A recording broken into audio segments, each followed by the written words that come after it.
Hello. It's me again. Another candlelight production. It's a bright one. This is on my list of things that have been on my mind, my heart, prayerfully. Just something to open up and see where it goes. And I come into this prayerfully with some study. But still, it's a topic that has many answers. The question that has many answers. And that is, what is the value of growing old? What value is there in it? I mean, I'm looking at the Bible. I'm going to read the Bible on this, of course. And talk about some of the things in the Bible and people in the Bible and what the Bible says quite a bit in it, actually. But it occurred to me that growing old in the Bible times versus growing old in this society aren't exactly the same thing. I mean, on the plus side, we've got all these medicines and painkillers and doctors and homes and, services to help you out, and you get a new knee, new hip, you get a little motorized cart to get you around, and there's, they didn't have that in the olden days. But in the olden days, old age was venerated as a valuable thing. I gather that, definitely, and you'll see what I mean, where I get it from.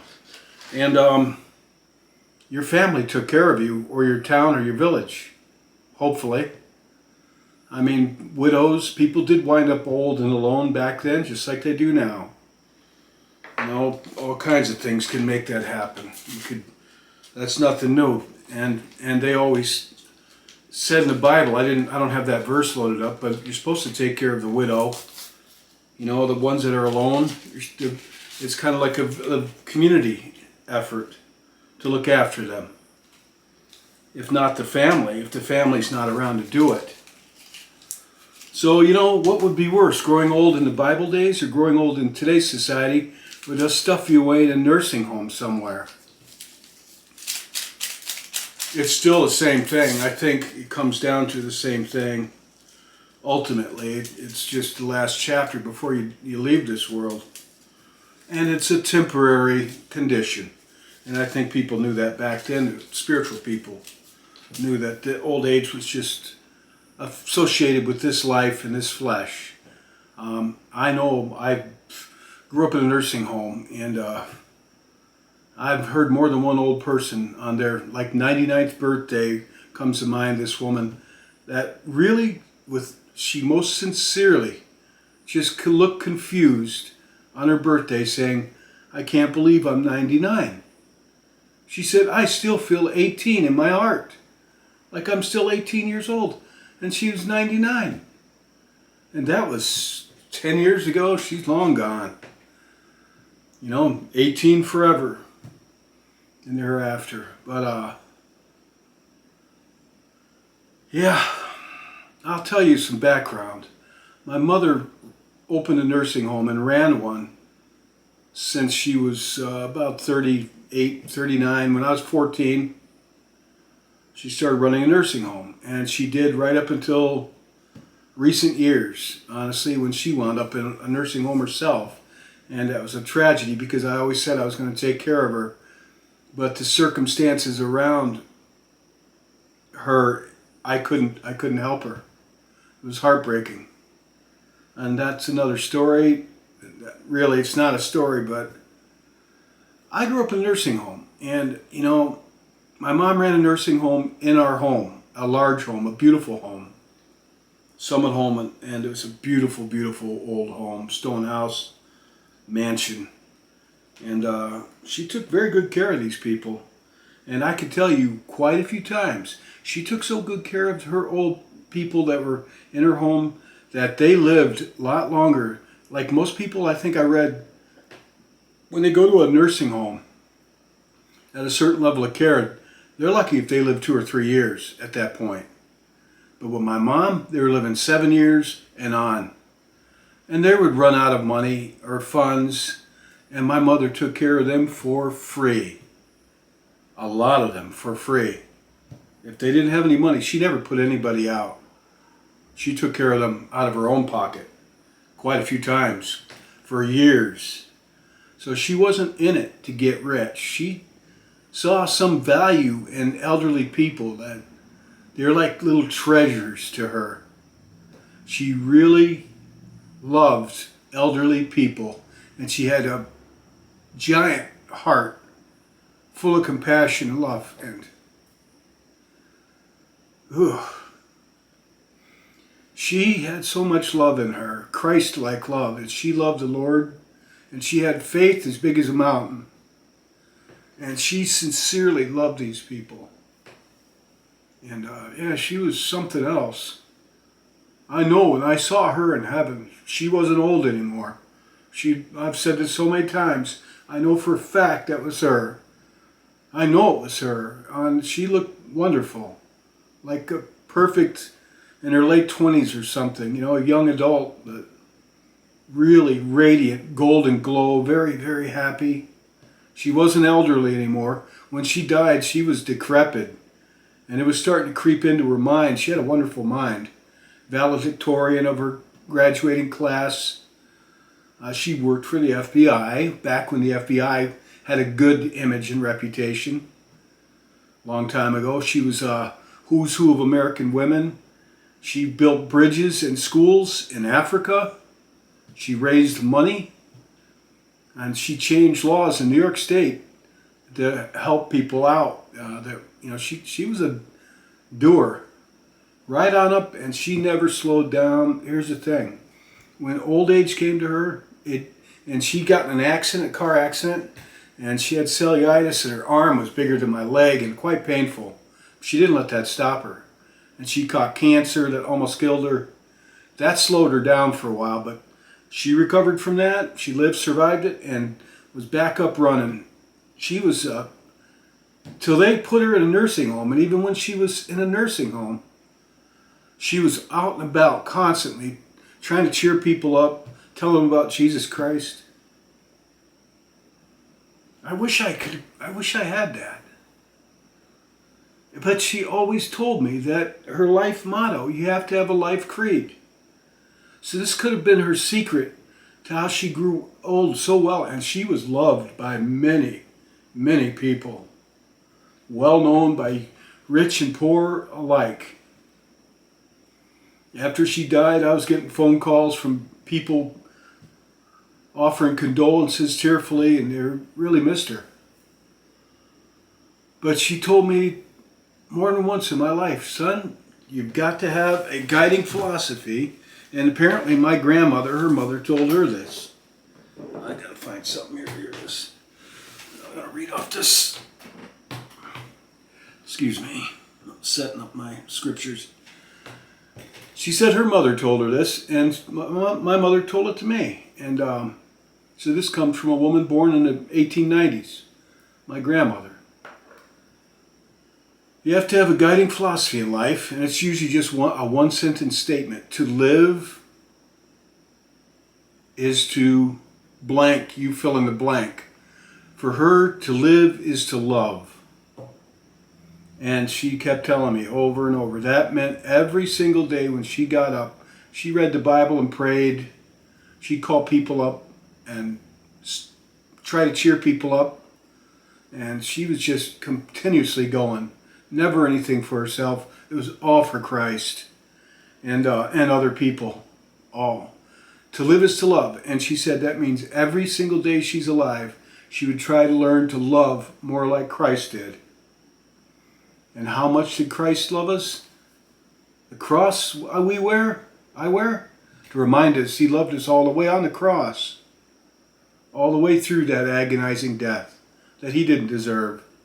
He took it for us. That's how much he loved us. So when she set that mark, that to live is to love. In her words, every single day that God gives her here, was to learn to live, to love more and more, unconditionally, and she did, and it got her in trouble. Sometimes she attracted all kinds of people that normally you're like, ugh. Kind of reminds me like Christ. He hung out with prostitutes and tax collectors, rich people, poor people alike. My mom was the same way. And she was a successful business person. She had means. She gave it all to the poor, trust me. I saw it. Drove me nuts. So I know her. And so she'd ask me, son, she had a southern accent. She didn't quite say son like that, but she had a southern accent. She was from Virginia, my home state, Virginia and West Virginia. Or a long time ago, and that accent stuck with her. What's yours? And I said, mine is to live, is to learn. And she was kind of disappointed with that. But no, Mom, you got yours, I got mine. You know, I told her, I understand yours is love is the greater of the gift. And I need to pick up on the gifts of the Spirit again. But love is the greatest of all. Love trumps, nothing political here. Love trumps, beats, tops, learning. Yeah, I've thought some of them, what do you think the most evil person I think you could ever meet would be? Extremely wise, but no love. That's evil, darkness there. You could take a relatively simple-minded man or woman and fill them with love, and they are a stronger person than a very wise person who has no love. So I'm going into this for a reason, because my mother aged. It didn't slow her down. It slowed her down physically, but that's it. And growing up in her nursing homes as a teenager, I found it depressing. Even at 17, 18 years old, I'm like, is this what I want to live a long life? It seemed so meaningless. It just seemed utterly meaningless to me. And it was depressing. And honestly, you know, and in recent years, I worked in her nursing home quite a bit, hands-on. I did everything from the payroll to hiring, firing, mowed the lawn, cleared the snow, did the marketing, wiped bottoms, helped cook. I did all of it. When people died, I helped clean up the bodies a couple times. I didn't want to, but my mother said that I needed to do that because I needed the experience. Because when people passed away in her house, and we cleaned them up and made them presentable. And the women usually did most of that workers. And we put their good clothes on them and brush their hair and make them look nice, you know, as you could. Usually they're emaciated. But, you know, and then we would let their family come in before the undertaker and, you know, took them out. And we'd have a time of dignity and reverence. And the other residents, they were affected greatly when one of their fellows died, because they all kind of were like a little family of these residents that lived there in my mom's house. It was quite an experience for me, because I found it depressing, really depressing. But when I started working with these people in recent years and cooking for them and taking them places and helping them off the toilet all day long and back on the toilet, you know, I wouldn't do the bathing or anything like that, but I did help the lifting. You know, and somebody has to do that. Their family isn't. So somebody's got to help these people out. And some of these people had no family. Usually they did, but they didn't live around here. They would call or visit on holidays or birthdays, and that's about it, quite often. Some would visit, but a lot of these people were alone. And so I was bummed out. And I'm alone. I'm getting older. I'm getting older fast, honestly.